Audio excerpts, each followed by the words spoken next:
Lula desembarcou na China ontem, empossou praticamente lá a Dilma Rousseff como presidente, né, do Banco dos BRICS. E algumas coisas devem acontecer, é claro, nos próximos meses. A reunião dos BRICS está prevista para acontecer, se não me engano, no mês de outubro.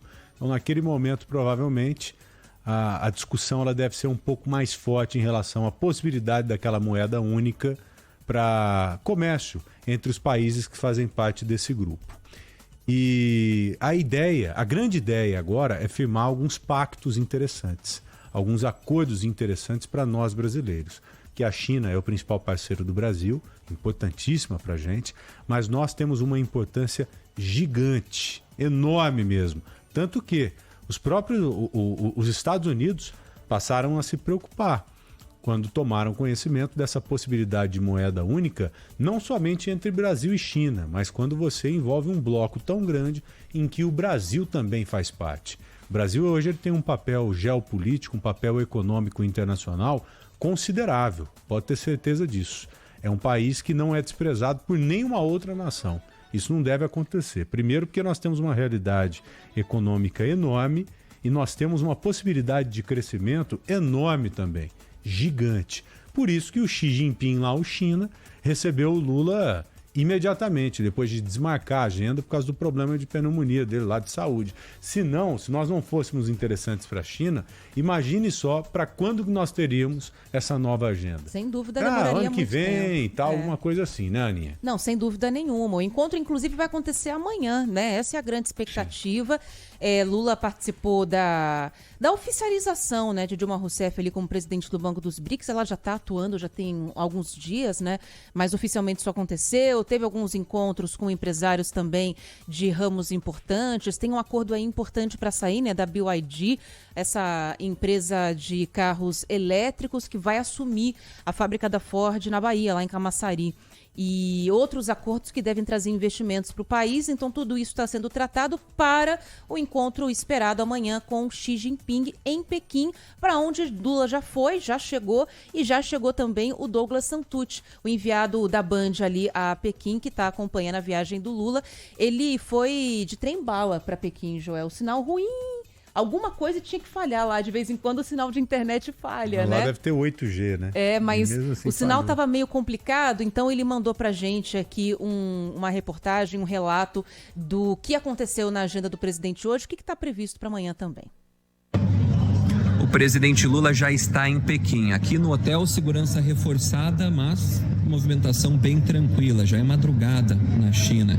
Ele deve se encontrar com o presidente Xi Jinping às 4h45 da tarde, no horário local, 5h45 da manhã, no horário de Brasília. Pelo menos 20 acordos devem ser assinados, principalmente na área de infraestrutura e sustentabilidade. Pela manhã, Lula tem agenda com o primeiro-ministro da China e com o presidente da Assembleia Nacional da China. Ele também deve se encontrar com representantes de sindicatos.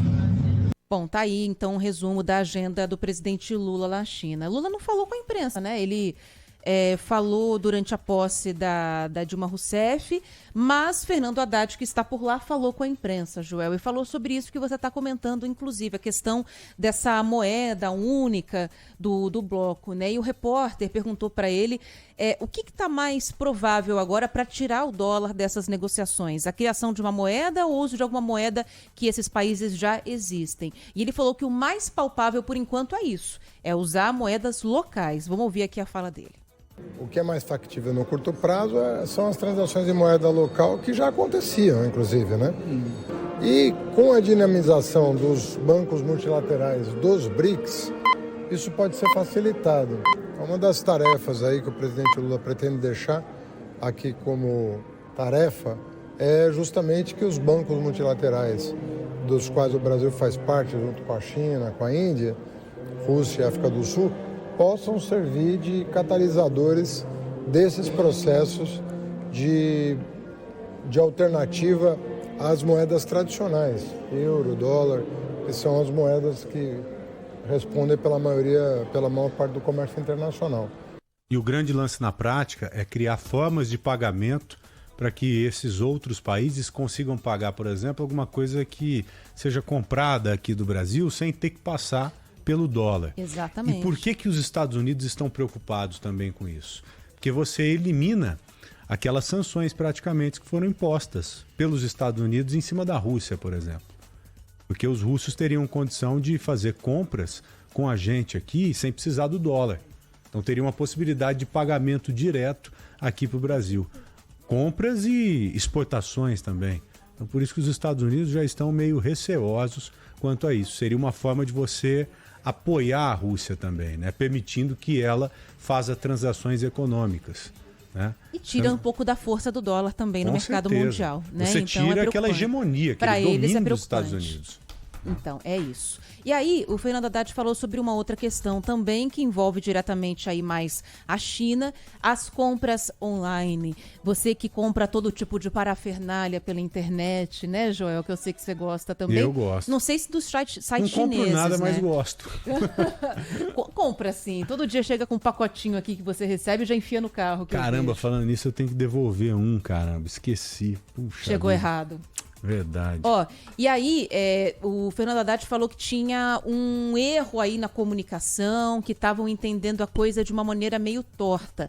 Porque o que o Ministério da Fazenda pretende, o que a Receita Federal pretende também, é ampliar a fiscalização sem que haja mudança de taxação. Porque o que o governo federal está dizendo é que essas empresas de comércio online, principalmente as que são de fora do Brasil, se aproveitam de uma brecha que existe na legislação brasileira para não pagar impostos. Hoje tem uma isenção para compras de até $50 quando a remessa é para pessoa física, uma remessa de pessoa física, né? E muitas empresas, que são PJ, são empresas, deixam de pagar porque acabam se passando por pessoa física. E é sobre isso que o ministro fala também, né? Que nada vai mudar para o consumidor, vai mudar para o empresário que está tentando burlar a fiscalização. O que está se reclamando por parte de algumas empresas é que está havendo uma espécie de concorrência desleal por parte de alguns sites, não de todos. Então isso está sendo investigado e pode ser coibido. Por quê? Porque o melhor que pode acontecer para o consumidor e para a economia brasileira, do ponto de vista de emprego, do ponto de vista de oportunidades, do ponto de vista de direitos sociais, de direitos trabalhistas, é uma isonomia na concorrência. Você tem que ter igualdade de condições de concorrência. Quando isso não tem, isso prejudica muito a economia. O que muda na prática para a dona de casa que compra a blusinha na Não muda nada. O que eu digo é o seguinte, quando você faz as coisas às claras, não tem problema. Se uma sobe o preço, a outra baixa, entendeu? Você vai ter concorrência em condições de igualdade. É claro que o consumidor vai ser afetado, porque ele não vai ter condição mais de comprar esses produtos baratinhos lá da China, mas que chegam baratinhos aqui por conta de um golpe. A realidade é essa. As empresas lá da China que mandam esses produtos baratos para cá se utilizam dessa manobra de se passar por uma pessoa física para não pagar o imposto. Então o que vai aumentar agora é a fiscalização em cima dessas empresas. E é claro que isso vinha sendo cobrado também pelas empresas brasileiras, que estão imprensando o governo, falando, a gente produz aqui, a gente emprega aqui, a gente paga os impostos aqui. Aí, de repente, vocês permitem essa importação aí fraudulenta, né? Vocês estão complicando a gente também. Então, o governo foi colocado na parede quanto a isso também. Exatamente. Bom, e vamos lá para Brasília para saber como é que isso repercutiu, porque eu sei que a Receita Federal e outros integrantes do Ministério da Fazenda também têm se pronunciado sobre isso, né, Rafael Procópio? Boa tarde para você. Oi, Rafael. Oi, pessoal. Boa tarde a vocês, boa tarde a todos que nos acompanham. Vamos tentar, entender um pouquinho mais dessa nova manobra, dessa nova medida do Ministério da Fazenda, que, como vocês bem disseram, como vocês trouxeram aí, tem muita gente já torcendo o nariz para isso. Mas o fato é que tivemos uma nota ontem do Ministério da Fazenda negando aí que essas mudanças tarifárias anunciadas para compras online feitas especificamente no exterior venham aí trazer mudanças para quem compra e vende legalmente na internet. Só para a gente contextualizar, o governo anunciou aí, como vocês estavam dizendo, a mudança na tributação desses itens e trouxe bastante críticas a essa medida. A principal reclamação aí de parte da população tem sido essas mudanças nesses tributos que a gente está conversando, eles estão válidos desde 1999. Só para a gente entender, atualmente há uma isenção de tarifa aí para encomendas de até $50 entre pessoas físicas, como vocês estão explicando, como, por exemplo, aí presentes enviados de um parente para o outro, de um país para o outro. Só que para burlar essa legislação, grandes redes aí do varejo online de outros países se passam por pessoas físicas na hora de enviar esses produtos e por isso não vai haver mais essa isenção, segundo aí o Ministério. Por conta da repercussão, justamente nessa nota que eu estava citando, essa isenção aí, o Ministério explicou que essa isenção, vale especificamente para compras entre pessoas físicas, especificamente nesse caso, e que na prática isso não seria mudado. O Ministério também garante que para a modalidade online, esse tipo de isenção nunca existiu. É um assunto um pouco complexo, inclusive a gente vai ouvir agora a fala do economista Gabriel Galípolo, tentando explicar um pouquinho mais dessa questão aí do Ministério da Fazenda.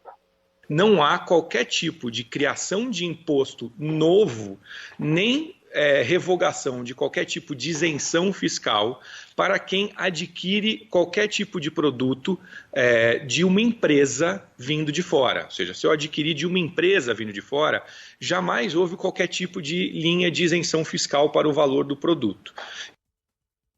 Bom, a preocupação aí por parte do Ministério para adotar essa medida que está sendo bastante impopular, muitas pessoas já reclamando, de acordo com o Ministério, são que algumas empresas usam essa brecha aí para pessoas físicas para trazer grandes quantidades de itens ao Brasil e que o principal objetivo é o de melhorar a fiscalização e impedir a sonegação fiscal. E com essas medidas aí o governo acredita que pode reaver aí cerca de 8 bilhões de reais para os cofres públicos com essa taxação, pessoal. 8 bi é bastante Nossa coisa, né? Senhora. E aí acho que isso acaba convencendo a população da necessidade disso. Dá até pra ajeitar a vida, uma grana dessa. Meu, é muita grana, né? A gente não tem noção do tamanho disso. Agora imagine o fortalecimento para os e-commerces brasileiros. Porque, inevitavelmente, o cidadão que queira comprar uma coisa e encontre o preço dessa coisa não viável lá na China, ele vai comprar aqui no Brasil.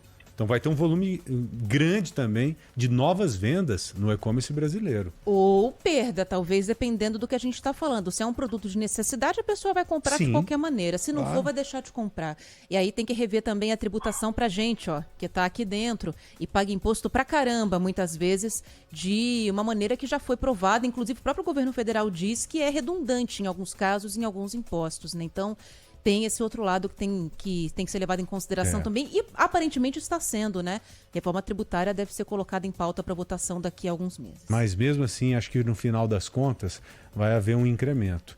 Gente, é um negócio que não tem como discutir, para te falar a verdade. Eu não consigo defender isso. Porque se a gente defender essa importação a custo zero, sem tributação, você vai estar ferrando quem produz aqui, né? Se você dizer para não fiscalizar, você vai estar cometendo um crime, porque a lei está valendo. Então é pênalti sem goleiro, você não tem o que falar, para te falar a verdade. Exatamente. Valeu, Procópio, muito obrigado, viu? Valeu, pessoal. Qualquer coisa estamos por aqui. Valeu, meu amigo. Um abraço, bom trabalho aí.